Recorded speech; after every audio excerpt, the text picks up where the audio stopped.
It's in the name. Think your team has what it takes to survive the ultimate dodgeball showdown? Join us Saturday, August 15th at Mars Hill Bible School in Florence, Alabama for the Staying Alive Dodgeball Tournament, benefiting St. Jude Children's Research Hospital. Grab your friends, build your team, and compete for a great cause while helping kids and families fighting childhood cancer. Whether you're in it to win it or just for the laughs, this is one event you don't want to miss. Team spots are filling fast, so register today at benandtravis.com. That's benandtravis.com, where you can stay alive, dodge, duck, dip, dive, and dodge. Welcome into the Helping Healing Humor with Ben and Travis podcast. I'm Travis Creasy, the pulpit minister at Westgate Church of Christ in Dothan, Alabama. That is All-Pro Counselor Ben Hayes with Mars Hill Bible School, Highland Park, Three-Chord Counseling, all the good stuff. And we're coming to you. We're on Memorial Day, and we recorded one episode talking about the ways in which we celebrate Memorial Day and some things that kind of bring up the memories and thinking about people who made the ultimate sacrifice to protect freedom in the world and keep the value of liberty alive. And we're going to pick up on that a little bit as we kind of get ready for D-Day, which I think, it's kind of difficult. I think maybe we're tending to not remember that as much as we should, and even maybe more so in December for Pearl Harbor. But it's alive and well here in the Ben and Travis universe for sure. And so we're going to talk a little bit about that. Also, with vacations coming up and people having time off, we'll talk about some of the benefits of that. So, Ben, which one of those you want to jump on first, man? Well, I think it might be helpful because, our kids, I think for the most part, people know Memorial Day is, they know what, the patriotic holidays are. But some of my kids are like, what's the difference in, like, what exactly does this all mean? And so I kind of explained it to them this morning. So, just a reminder that Memorial Day is specifically for those who died in their service to the country. It's remembering those who gave the ultimate sacrifice. We oftentimes celebrate it with different things, whether that's going to the cemetery or, flags or ceremonies of some sort, people who do things like the MRF or whatever. There's things that people do to celebrate it. So that's one of the things. Then you have, your Veterans Day, which kind of celebrates all veterans, all those who have served our military, both living and past, but it's certainly it's a time to honor those who are currently still living. So many times we talk about, as preachers, we talk about a lot of times at funerals, boy, it'd be nice if we honored people like this before they died. If we told them some of the things that we appreciate about them before that happens. And so that Go Rest High plays in the background. Yeah. That's what Go Rest High plays in the background. Yes. Yeah. And so, it's good for us to, remember the ones who have served, still living with us. Memorial Day is one specifically to remember those who have given their life for us. And then, of course, Independence Day is a little different, and it just celebrates our 250th, man. Yeah, 250th. That's crazy to think about, but 250th birthday this year on July the 4th. So it won't be long before we're also celebrating that. And so, those are the main ones. There's a lot of other ones that sometimes come up, remembrance days, whether it's Pearl Harbor or like you were talking about, June the 6th, the D-Day is another one. And I think you said a lot of times we don't remember it as much. And I think part of that is there's so few of those men and women left. I saw something, I think today, and I assume it was a recent, but it said it was a 106-year-old man was one of the last living of those who were at D-Day, I think. And then I saw something else of two older gentlemen that got to meet up, and it might have been an older video, but it was these two gentlemen who had fought on Iwo Jima together. And they let them meet up, and they were talking about it. And, there's just so few of those heroes that fought in World War II It's starting to be that way even with Korea. There's a lot fewer, but there are still some, and even our veterans from the Vietnam conflict are starting to get older. It's an older generation now. When we were kids, it was like there were probably still some people from World War One. There were certainly people from World War Two.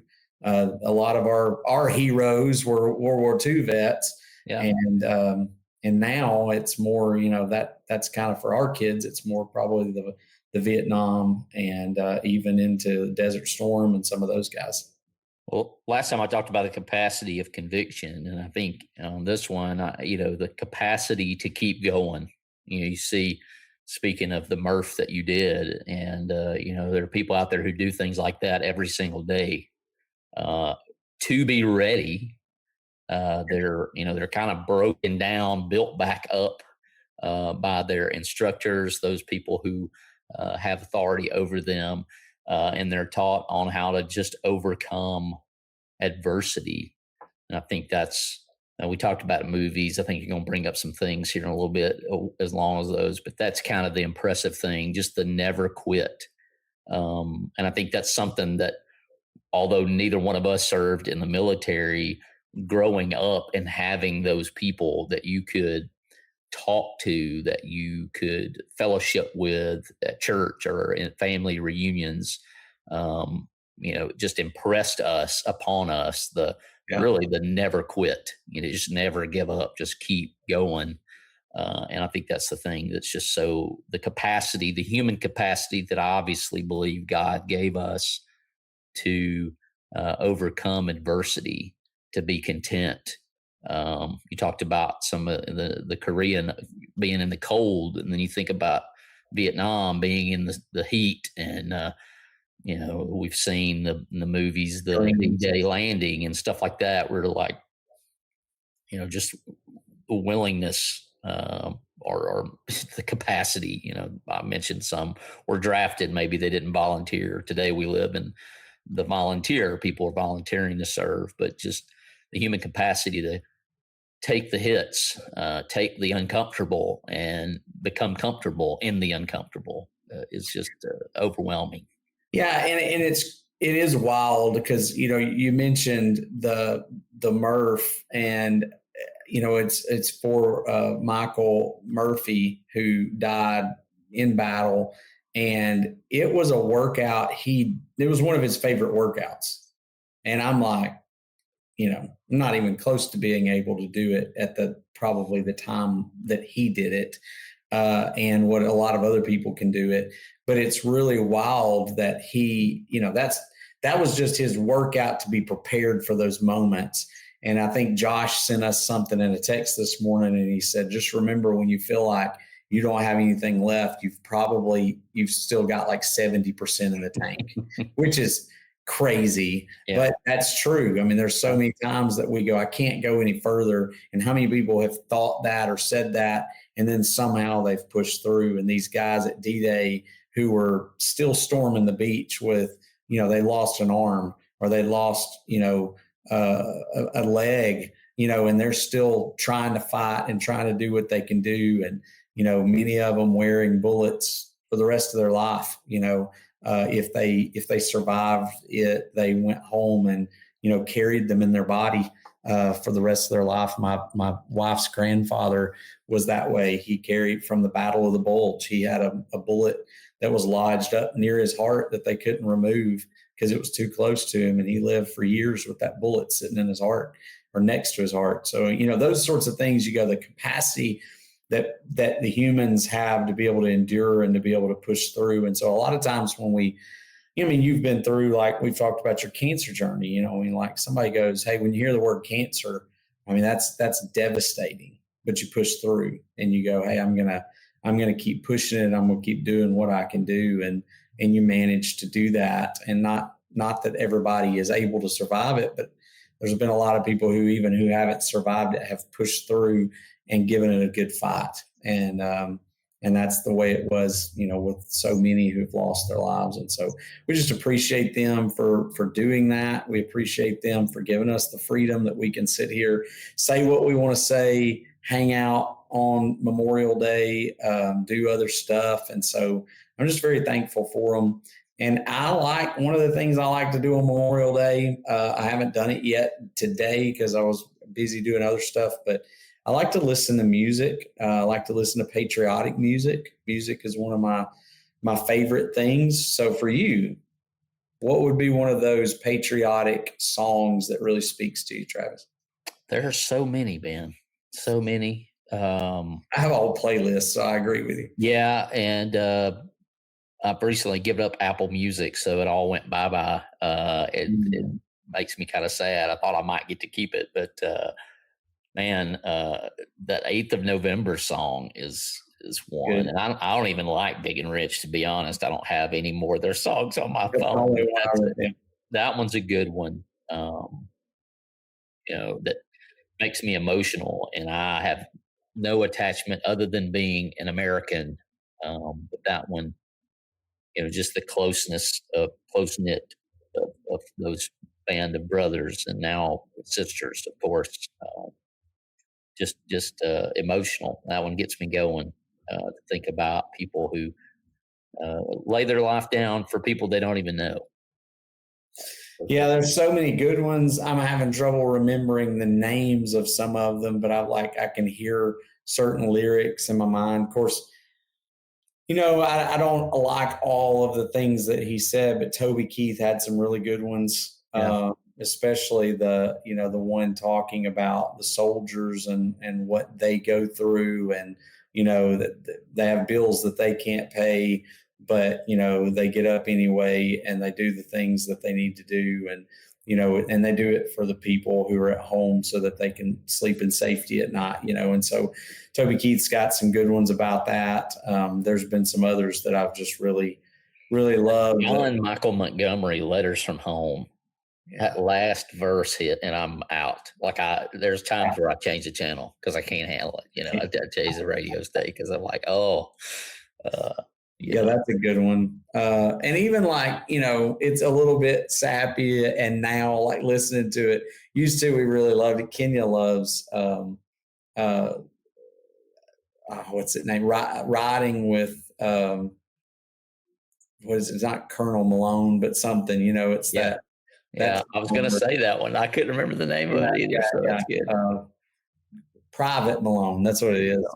Riding with Private Malone. And it's kind of a little bit cheesy, but it's like, man, there's a lot of truth to that. That there's a lot of guys that went over there and they had their cars or whatever that were here, and they were sold, or somebody else was driving. There's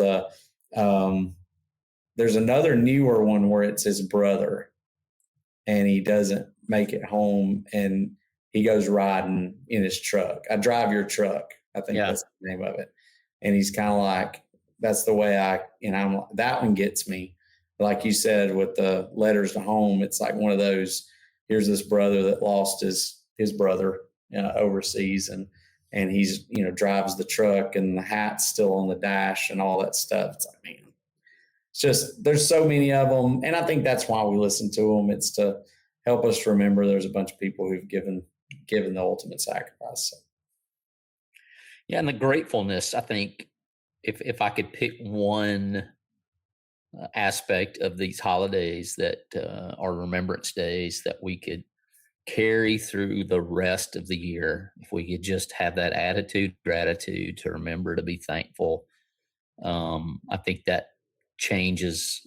And when I was I spoke at Riverside's graduation this week, and that was one of the things I challenged them: give me 3 weeks of waking up every day, and as your feet hit the floor, think of something to be thankful, because it is just a game changer. That there's gonna be things today that's not gonna go my way, but I have the freedom to go and do things that may not go my way today.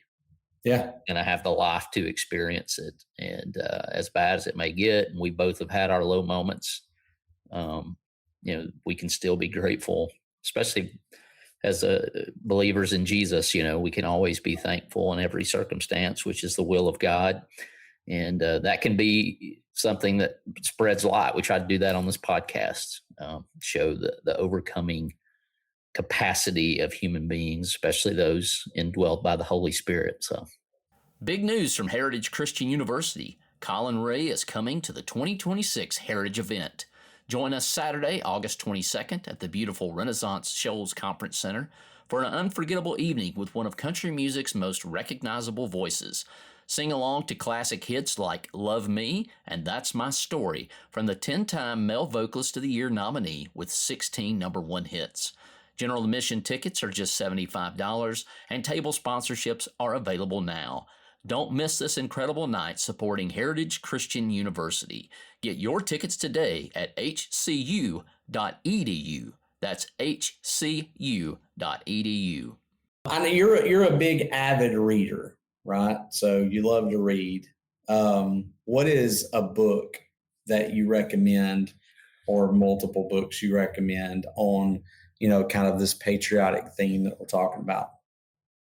There is a book, and there's a series of books, and they're all this and this, and it's kind of combinations of things that you wouldn't necessarily put together. But Thomas Jefferson and the Triple E Pirates, I think, is the name. And I think, and I may be wrong, and I'm sure I'll get corrected if I am, I think that is the beginning of the Marines. And there are these pirates that are ransacking American merchant ships, and so they send these ships in, and they handle business on these pirates. And Thomas Jefferson he's president, and he's not really a Navy guy. He's not really wanting to do a Navy thing, and it kind of forces his hand. But just reading the stories of those guys who were the originals, and the things that they had to do, and just kind of getting things started, things that we take for granted, just being there, that the Navy exists and they do these things. That's a really good one. And then there's the Killing series by Bill O'Reilly. That's not all patriotic, but there are a couple of books in there. There's Killing England, which is about the Revolutionary War and kind of the inside stuff about George Washington. Also in the vein of the Thomas Jefferson one that I was talking about, there's George Washington and the Secret Six. And it's basically his spies and the history of that. So it's pretty cool. I really do need to read some of those. I know those are great. But yeah, and those are fairly quick reads too. So they're not the Team of Rivals, Abraham Lincoln's Political Genius, which is like 800 pages, so. I listened to a couple. There was one called Frozen in Time, and it was about some planes that went down in Greenland, I think it was, and the different attempts to find those planes. And then years later, so it takes place like in World War II, but it's like it's telling the story of what happened in World War II, and it goes back and forth from that to the time, like recent days, where they're using technology to find these planes that have been buried in ice. It's a great one. There's one, trying to remember what the name of it is. It's about the Chosin Reservoir in Korea, and I can't remember the title of it, but it was a really great listen on it too. So I'm a listener of books. I like podcasts. If you have not listened to the D-Day, The Tide Turns podcast, then I would really encourage you to do that this week. It is incredible, and it's like an 8 or 9 part series, and it goes into every angle of it, the planning of it, the execution of the ones on the beach, the people who went in ahead of the beach landing in gliders and parachuted, and the airplane pilots and the nurses and like everybody. So, and even from the German standpoint, each episode is a different angle, and it's really incredible to kind of see the full story. I'll probably go back and listen to it again. There's an X account, our Twitter account, that live tweets World War II And so it goes through like the whole years. I guess it starts over at some point, but they tweet when things happened, and so that's pretty neat. I ran across that a few times, and Yeah. occasionally they'll have video to go with it and stuff like that. But Wow. it's amazing the things that people do with history, and but pretty cool stuff. That is awesome. Is that all your questions on that, or you got? Yeah, I think so. I think we're Okay. good. I'm trying to find out. I was getting like signals. I don't know if they were ready to go, but I think we got a few minutes. All right. I'm trying to check and see, but Well, Ben, we are all, hopefully, we're all listening to this heading into what most people take their vacation. I know some people wait for the rest of us to get done with vacation and then they go in like October or something, which is probably pretty smart. But also in the Bible, there's this aspect of Sabbath, and we'll go at it from the angle because for some reason people get really upset when you mention taking the Sabbath, although we have freedom to take the Sabbath whenever we want. I'll just say that right now so people aren't getting fired up. But just kind of the importance, as a mental health professional, the importance of taking some time off, whether it's for a week of vacation, 3 days, a weekend, 20 minutes, just some of the benefits of that. As Memorial Day, you're fixing to head out, I think, and spend time with family and have some time of fun to make up for all the misery you put yourself through this morning. What are some aspects of that kind of jump off for you? Well, I think anybody would tell you rest is important. Like stress is a part of life. Everybody's going to be stressed. I heard something earlier this week, just kind of about that. And I thought I hadn't really, I guess, put together, but it was like stress is going to be a part of life. It's always good, but you have to have rest from stress. Yeah. So any uninterrupted stress is going to take its toll. So, you work out, it's stress on your body. You read and you study and you cram for an exam, it's stress on your body. But there has to be a moment of rest, and God knew it, and God told us to do that. I think when God made that, rest was not considered a burden. I think sometimes we're like, oh, why do I have to rest? It's a burden. I can get so much more done, and it's like, and I've always had that attitude. I'll rest when I'm dead, but the Sabbath, the whole purpose of that was it was a gift of God to say, I know you don't want to stop, but you need to. And so it was an identifier with God. Yeah. No one else was doing that. And so he commands them. Here's an identifier. This is what identifies me with you. And you trust that you don't have to work 24/7. Yeah. Yeah. I'm going to give you an opportunity to take some time with your family, for yourself, whatever it was. Don't work. Don't do anything. Rest so that, and let me take care of you. I think that's another piece of it. This is an act of faith that I'm going to take care of you. In the time when they were in the wilderness, gather just what you need. And on that sixth day, gather enough for 2 days, and don't, hoard a bunch, but just gather enough that you need, and trust that I'm going to take care of you. And I know those first couple of Sabbaths were probably tough.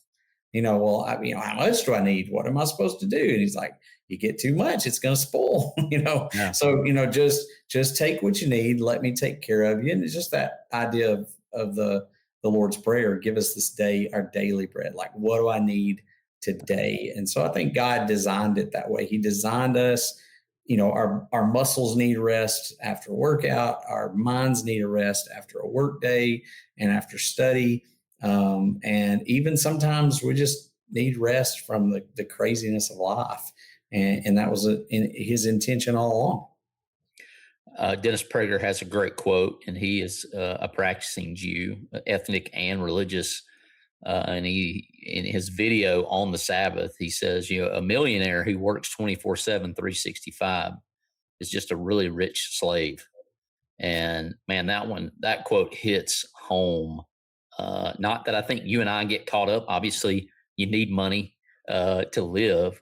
I don't think that you and I get caught up in the whole money aspect, although it's nice It's more about how much good can we do, and Right. hopefully that's the case. And another aspect is how much fun can we squeeze into something. But um, That's true. the older I get, the more it's like, hey, buddy, you need to slow down and take a day, take a half a day, take a couple of hours.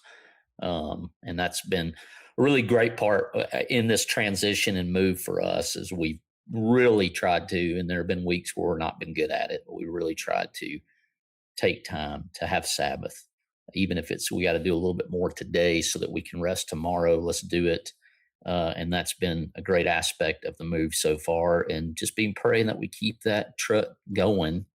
And I try to keep that in mind when I'm sending you texts going, hey, give me that Friday refresh. Hey, give me this, give me that. I need reminders. So, but I've tried to do the same thing. That's been something over the last year or so. I've really tried to be more mindful of, it is actually okay to sit here and do nothing for a few minutes. It's okay to sit here and rest my mind, rest my body, get that, or trust God that, I'll get everything done. And a lot of times, most of us know this truth, but we ignore it, is a rested brain and a rested body gets more done. And one thing I learned with, we run half marathon or 5K or 10Ks, for St. Jude. I don't run the whole time. I run and walk and run and walk and run and walk. And one guy, that's his technique that he teaches.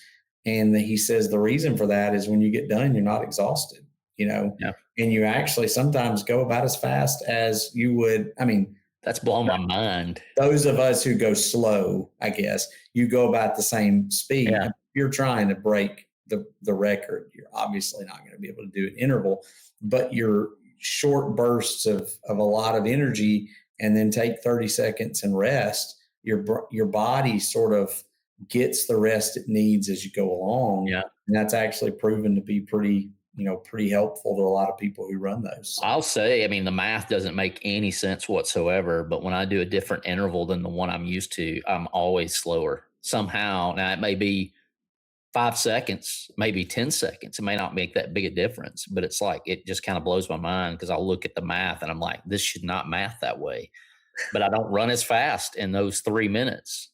Yeah. If I take a shorter break, or if I run longer, I'm not running any faster, because I'm like, man, I wish I could take a break longer. I'm almost dreading it. My feet get heavier for some reason, but maybe that's just me. But Ben, I appreciate it. I know you got places to be, people to see, hopefully all in a relaxing way, other than, of course, having to drive in the car with your kids, which is, maybe the opposite of relaxing. But I'm probably going to go run, probably not nearly as far as you've ran today here in a little while, but certainly want to say how much we appreciate all those who, of course, we remember those who served and given their lives, but we certainly appreciate all those who serve in whatever capacity, the country, or police officers, first responders, folks like that, who are always there willing to serve and help others in their time of need. And certainly hope everybody's safe in their travels. Ben, you have a good one, okay?